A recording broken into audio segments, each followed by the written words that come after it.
Hello, classroom children. Good morning. Today is Monday, and after a few days gap, we are again back with our online classes.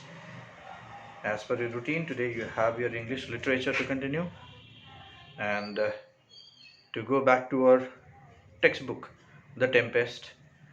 We have already done with the textbook, uh, and we proceeded with our story uh, portions. And in our last day class, we have completed a story in this book too.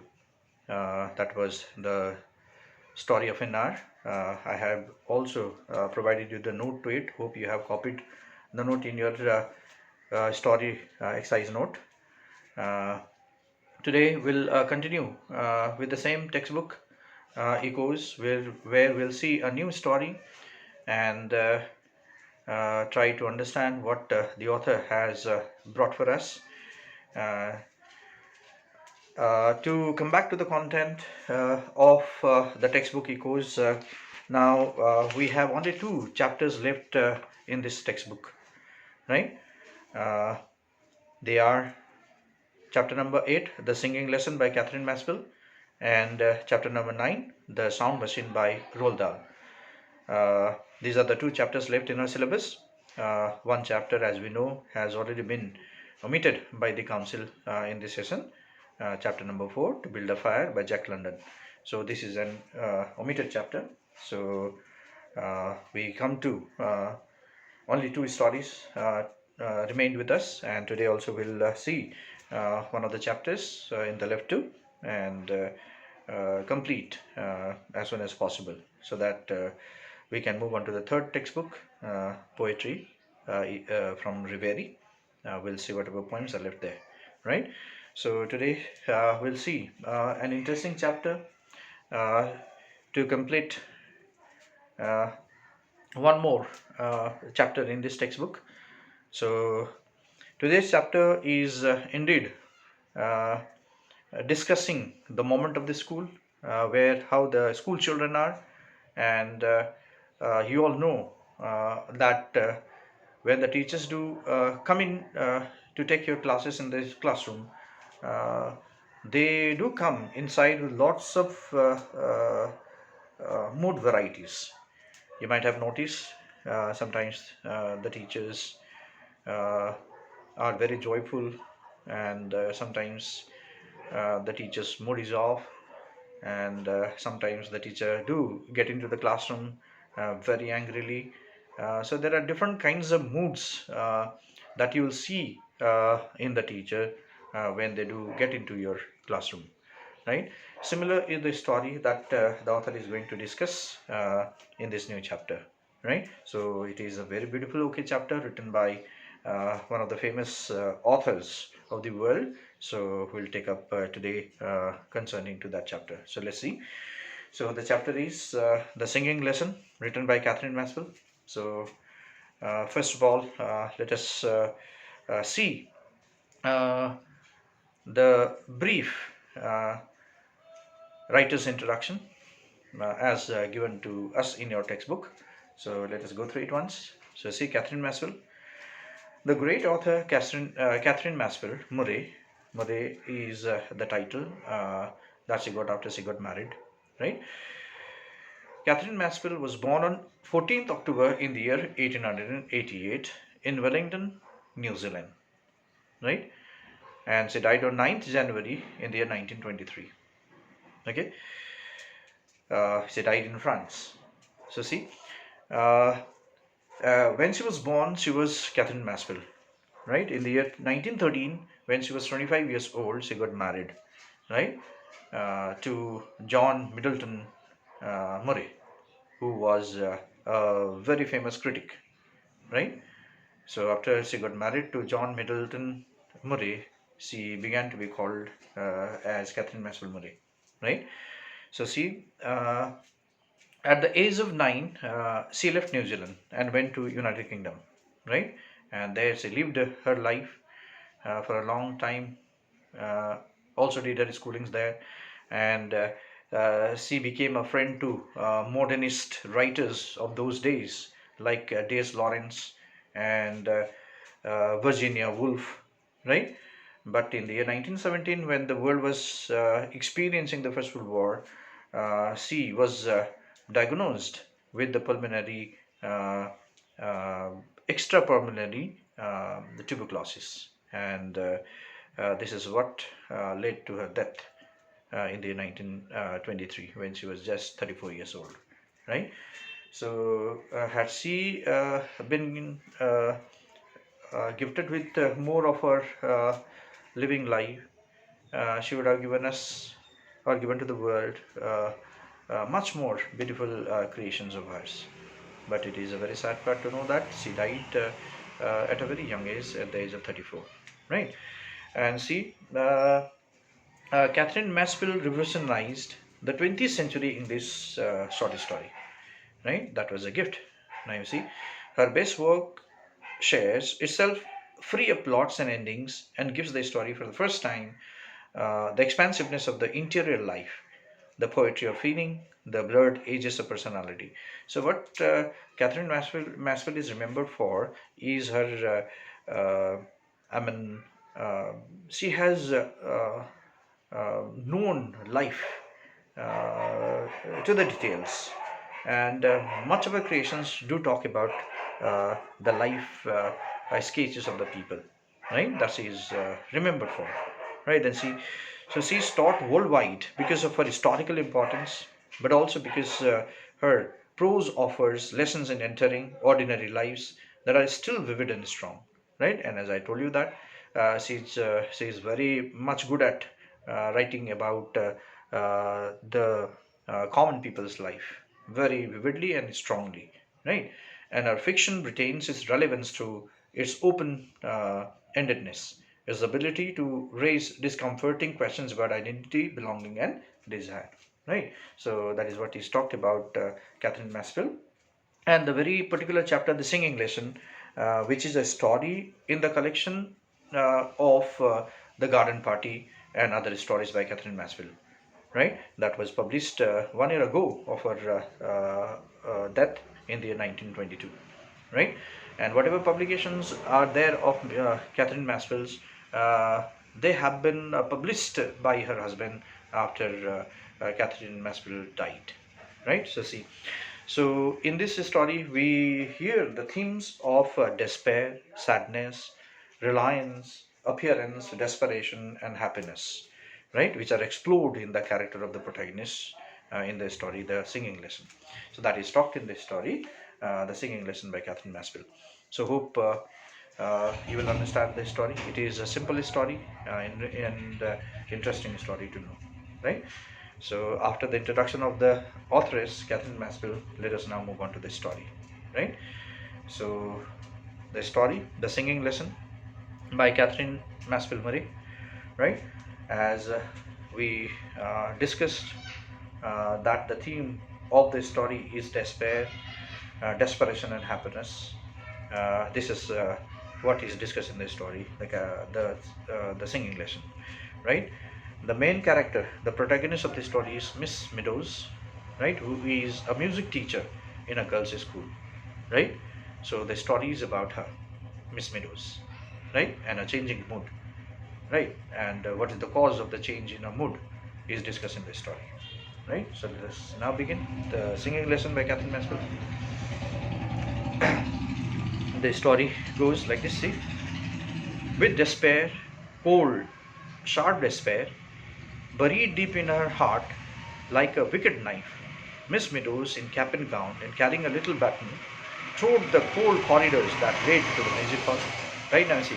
So the story opens with Miss Meadows, right? And the beginning tells the mood of Miss Meadows, right? How she entered in the school and in the classroom, right? Where she is going to deliver the singing lesson to her students. Now, see how it happens with despair. Despair means with complete loss of hope, right? So there is no hope in Miss Meadows as she entered her teaching classroom, right? See, she was cold, right? Sharp despair. She was in utter despair. Something has really hurt her a lot, right? Buried deep in her heart like a wicked knife. Somebody has stabbed her right into her heart. That was the feeling as she entered her uh, class, right? Miss Meadows, in her usual dress, in cap and gown, as perhaps, okay, that was a dress of the teacher, the dress part of the teacher in the school where she teaches, right, the music. Now see, and carrying a little baton, and she had carried, right, a little stick. Baton is a stick, right, in order to frighten the students, right, to pay attention, right, to show this showing the stick. Now see, through the cold corridor she walked, right, the unhappy corridor, as she herself was very unhappy, so she finds all surrounding also unhappy, right, that led to the music hall. And this corridor leads her to the music hall, where she is going to give a singing lesson to the students.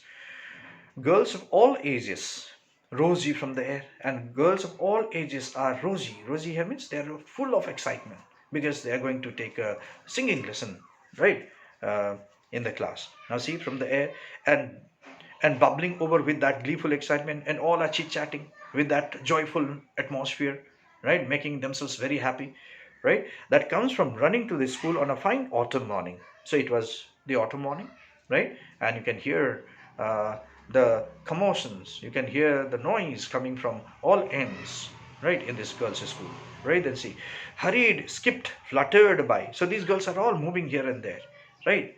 As you know, what happens in the classroom in the absence of the teacher, you all know it very well, right. Nobody is at the fix it. They run here, they run there, right. They make a hell of a noise, right. So all things go on. Likewise was the scene out here, right. Then see, from the hollow classrooms came a quick drumming of voices. So there came a lot of noises. The children are making noise, right. A bell rang there, okay, a period bell rang, right. A voice like a bird cried, right. Somebody, right, cried the name of a girl, Muriel, right. Muriel is one of the students in the school, right. So see, so there is a lack of discipline as we see here, right, as it almost, okay, happens in the absence of the teacher, right. And then there came from the staircase a tremendous knock, knock, knocking, and there you saw a large sound of the footing, okay, steps were heard as somebody was drawing near the classroom, right. Someone had dropped her dumbbells, as if, okay, somebody has dropped her, okay, dumbbells. Dumbbells is you can say a free weight, right, to do exercise, right. When it, okay, falls on the ground or on the floor, it, okay, falls with the thud, the sound thud, right. Likewise, what was the sound heard here. So you see the opening, okay, of the story, the singing lesson, right. We are directly introduced to Miss Meadows, right, and she is not happy today, right. She is not as joyful she used to be in other times while teaching her students the singing classes, right. So she is in loss of hope, she is in utter despair, right, as if, okay, somebody has stabbed her right into her heart with a knife. That was the feeling as she walked, right, in the corridor that leads to the uh, music hall, right. And the girls on the other side, you see, mind you, this is a girls' school, and the girls, okay, here are with hell of a noise, right, right. So there is a commotion all over. Okay, now see what happens. The science mistress stopped Miss Meadows, right. So what did you notice here, that, right. So Miss Meadows was completely apathetic. What we see here, right, to the joyful excitement of the students out here in the school. Okay, right, and she perhaps is completely in a dejected mood. Miss Meadows is perhaps, okay, in a dejected mood, completely dejected mood. That's why nothing is making her feel happy, right. But on the way to the music hall, in the corridor, she meets one of her colleagues, right. She is a science teacher, right. Now what happened, you see, the science mistress stopped Miss Meadows. So from the other side was coming the science teacher, science mistress, right. And from this end, Miss Meadows was walking to the music hall to take her singing lesson. So on her way, right, she meets the science teacher, right. Now what happened between the two? See, good morning, she cried, right. So the science teacher greeted Miss Meadows, right, good morning, in a sweet, affected drawl, and her voice was very sweet, right. The science teacher's voice was very sweet, right. And she said, right? Now, say affected drawl. That means in a very slow, lazy voice, right? Isn't it cold? It might be winter. And she said, right, about the weather condition of that day, right? So she told or she asked Miss Meadows, right, isn't it cold today? Right? I guess we are now approaching to winter, she said. Okay, then see, Miss Meadows hugging the knife. Now see, uh, Miss Meadows uh, perhaps disliked the science teacher's very sweet behavior, right? Because okay, personally we saw Miss Meadows was not happy as she was, right? She was hurt inside, right? Something has happened to her, right? So she disliked the way how the science teacher was sweetly showing her behavior to Miss Meadows, right? So see, so Miss Meadows hugging the knife, right? Hugging the knife means as if she disliked the way how sweetly the science teacher, okay, spoke to her. Now she stared in hatred at the science mistress. So she looked fixedly, right, at the science teacher. Though she questioned her, isn't it cold today? Are we approaching in the winter month now? Right? Miss Meadows gave a very fixed look to look at the science teacher. Then see, everything about her was sweet. She looked very sweet. The science teacher looked very sweet. Pale, right? Like honey. Right? She looked very sweet as honey. You would not have been surprised to see a bee caught in the tangles of that yellow hair. Right? See, so you would not okay, have been surprised to see a bee caught in the tangles. Tangles means the twist and turns of that yellow hair. Because we know that Miss Meadows wasn't happy that morning. Right? Something has happened to her. But what has happened to her is still not known to us. Is still okay unknown to us. Now see, it is rather sharp, said Miss Meadows grimly. Right? And what did she answer? Right, to the question of the science teacher, isn't it cold today? Right, are we approaching the winter months? Now what did she reply? Miss Meadows said, it is rather sharp. Right, she said. Okay, grimly. And she said, right, smiling, right, on her face, but she looked very sad inside. Sadly, she said. Right? The other smiled her sugary smile, but the science teacher had a very sugary smile. Sugary smile means very sweet smile, right? Because she is unknown of what is going on with Miss Meadows, right? So she was very sweet in her okay smile. Then see, you look frozen, said she. And after some time, perhaps the science teacher noticed, right, the change in the mood of Miss Meadows. So she said, you look frozen, you look very cold. That means you don't look okay, as happy as you are, right? She said. Her blue eyes opened wide, right? That came a mocking light in them. And her blue eyes, right, the eyes of the science teacher, which was blue in color, right, opened wide, because she perhaps was shocked to see Miss Meadows, who was always joyful, who was always happy, right, when she used to enter into the music hall to teach the singing lessons to her students, right? And then see, has she noticed anything? Perhaps okay, the science teacher was trying to understand uh, Miss Meadows or Miss Meadows is okay problem, right? Then see, oh, not quite as bad as that, said Miss Meadows, right? And she gave the science mistress, in exchange for a smile, a quick grimace and passed on. Okay, so what did Miss Meadows do? Oh, not as quite as bad as that, she said. Right? That means okay, I'm not that very uh, much upset, or nothing is that wrong seriously, she said. Right? And she gave the science mistress, right now, a quick smile to her. Right? However, this was artificial, we know, right? Because what is inside her, right now, that is unknown to us, right? Right? And she only had that, you can say, the artificial smile, the smile, okay, on her face, right? To give it to the science teacher. A quick grimace, right? Grimace means she had a very twisted expression on her face, making her okay face twisting. She then okay walked ahead, right? She walked ahead okay towards the music hall, leaving the science teacher there. Okay, so see here. So she somehow uh, exchanged pleasantries, right now, with a colleague, right? But she was not opened up, right? What was troubling her, she did not say to the science teacher, and so she walked ahead, right? She went to the music hall. Now see,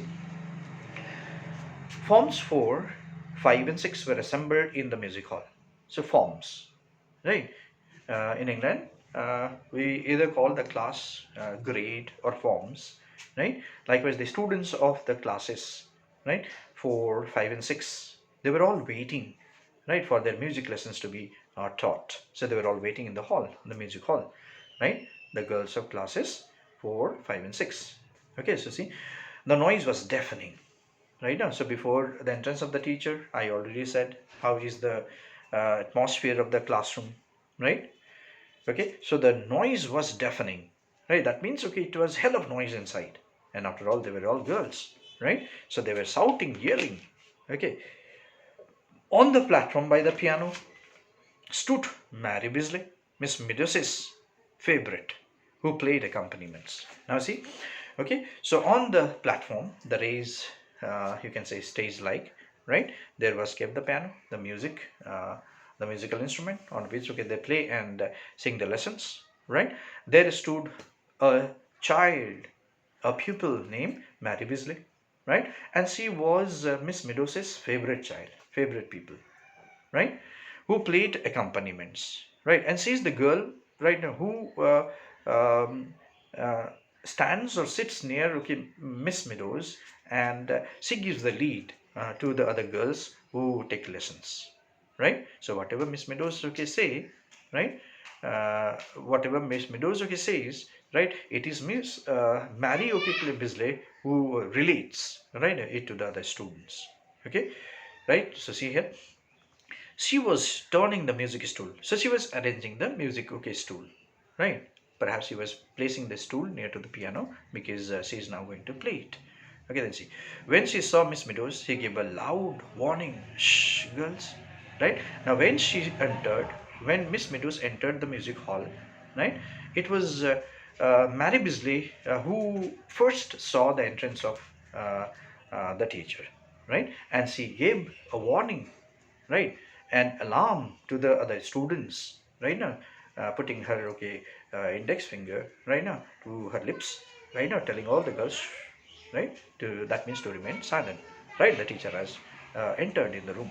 Okay, so see, and Miss Meadows, okay, then see, her hands thrust in her sleeves, the baton under her arm, strode down the center aisle, mounted the steps, turned sharply, seized the brass music stand, planted it in front of her, and gave two sharp taps with her baton for silence. Now see, right, and Miss Meadows, right, paid no attention, right, to her students, okay, exuberance, right, whatever the students were doing, right, she paid no attention to do these all exuberances of the students, right? Some were running here, some were running there, some were shouting, yelling, right?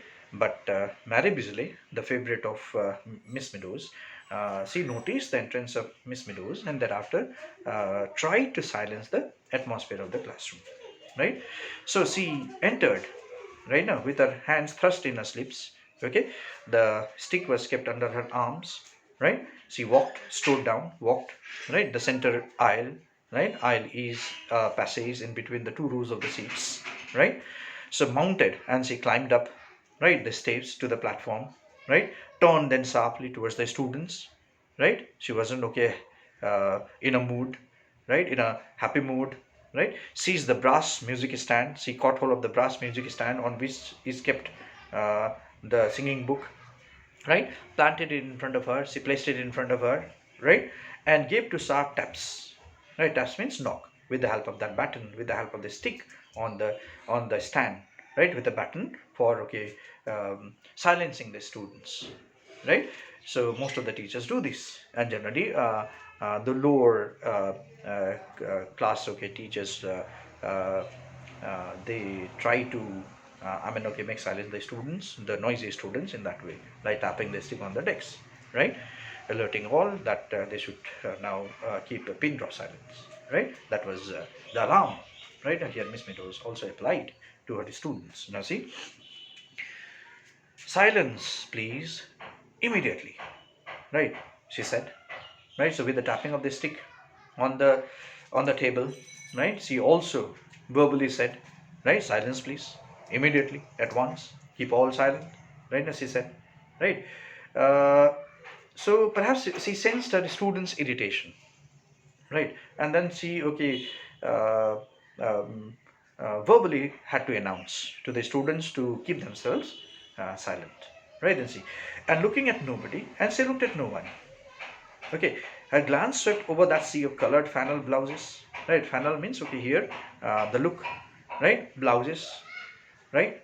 Blouses here refers to the uniform worn by the students, right?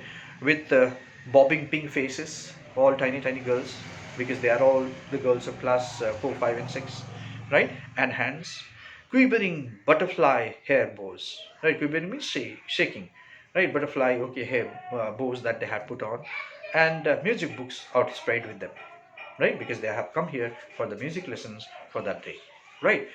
She knew perfectly well what they were thinking, right? And the teacher perhaps knew what these all students are thinking, because they have come for the music class, and it is away from the you can say bookish, right, a curriculum that the teachers do teach, okay, in the class, right? So music class is an interesting class to learn, right? And those who are the music lovers, they take this class very, very seriously, because they are interested at this, right, to learn more, right? And see, she knew perfectly well what they were thinking. Midi is inner wax, right? But you see, right now, uh, always surprise vaccines means, okay, as if they are, okay, now paying full attention to what teacher is going to announce, right? Everybody stood like a statue now, right? They are made of wax. Okay, then see, well, let them think it, right? Her eyelids quivered. She tossed her head, right? Tossed means she moved her head. Defying means ignoring, right? Now someone defying them, ignoring them. So the teacher tried her level best not to have a eye contact with the students, right? Now she was trying to look here, she was trying to look there, whereas all the students are waited here, right? What could be the music lessons for today? Okay, so see, what could the thoughts of those creatures matter to someone who stood there bleeding to death, pierced to the heart by such a letter, right? But nobody was trying to understand. Of course, okay, who will understand? These all are the girls of mere ages, right? They are the students of 4, 5, and 6. So what was going through with the teacher, Miss Meadows, in her heart, right? Nobody could realize this, right? She was dying within her heart. She was dying inside, right? She was pierced in her heart, right, with a very sharp metal, right? And the reason was said, right, that she had received a letter, right? And the letter, okay, had really brought, right, to the saddest part of her life, right? So that was the reason why here Miss Meadows was very much despaired, right, that day when she entered to teach her students the music class, right, or the music lesson. Did you understand now? Now see, I feel more and more strongly that our marriage would be a mistake. And she began to recall what was written in that letter which she had got. And that made Miss Meadows really upset, really hurt. Right? She began to recall that letter. She began to remember that letter which she got. Right? In the letter it was written, see, I feel more and more strongly that our marriage would be a mistake. So the letter said that our marriage would be a mistake if we get married. Right? Okay? Not that I do not love you. So the letter says, it's not that, okay, I don't love you. I love you as much as it is possible for me to love any woman. Right? So he has the love as much as he loves any woman, he said in the letter. But truth to tell, but what truth to tell you is, right, I have come to the conclusion that I am not a marrying man. So I have decided myself, I have come to the conclusion, final, right, a decision that, okay, I am not going to get married, right? So that was uh, a very heartbreaking letter which Miss Meadows received, right? The letter perhaps was written by her would-be husband, right? And he has decided, taken a decision that he won't be marrying her now, right? This is now, so where it is written clearly that our marriage would be a mistake, right? So perhaps our marriage is going to be a false, right? Now that was what written here. It's not because of the love that he has for her, right? As compared to any woman that he would marry, right? But he has already, okay, said no to this marriage. Okay, that I'm not going to marry you. That was what the decision has been taken in, right? And the same letter was posted to her. Okay, and the idea of settling down fills me with nothing but, and the word disgust was scratched out lightly and regret written over the top. And what Miss Meadows has written, has read in the letter was the word disgust, as first it was written and was again erased. It was cancelled, right? It was scratched with a new word written over it, regret, right? So that was why here Miss Meadows was very, very upset to know that she was rejected, right, by her uh, would-be husband, that he wouldn't marry her, right? And what troubled her more was the word regret that was written in after the word disgust was scratched, right? Was erased, scratched, right? Was corrected with the word regret, right? So you understood what made Miss Meadows very, very upset that day. So it was that particular day Miss Meadows, okay, went into her class to give her students the singing lesson, but she was not at all in a mood, right? She was very, very upset, right? She was very hurt, right? But this, she did not even disclose, okay, to the science teacher whom she met on the way in the corridor, right? However, the science teacher perhaps noticed that the mood of Miss Meadows wasn't as sound as she normally used to have, right? But there was a change in her, right? But keeping aside all those, right, here Miss Meadows, okay, went into her class, right? Marysley, the favorite child of Miss Meadows, uh, alert alerted, okay, everyone in the classroom that they should now be at their respective seats and pay respect to the teacher who has, okay, now entered into teaching us, right? However, uh, here Miss Meadows didn't seem that much uh, good enough with the mood to give her singing lessons to the children that day, right? And we understood the reason, what made her very, very upset. That was the letter sent to her by her would-be husband, right, who has rejected to marry her, right, and to a young lady who is intending to get married very soon and have all dreams set to get married with a man, right? Her life is the life of a beautiful, happy, uh, you can say, okay, butterfly, but you saw she was very upset because he has already uh, sent her a letter of rejection, right? That he would not be marrying her, right? Now, what happens thereafter, right? How is she going to give her singing lesson to the students despite having such a upset mood in that day, right? So we'll again, okay, continue this in our next online class. Thank you very much.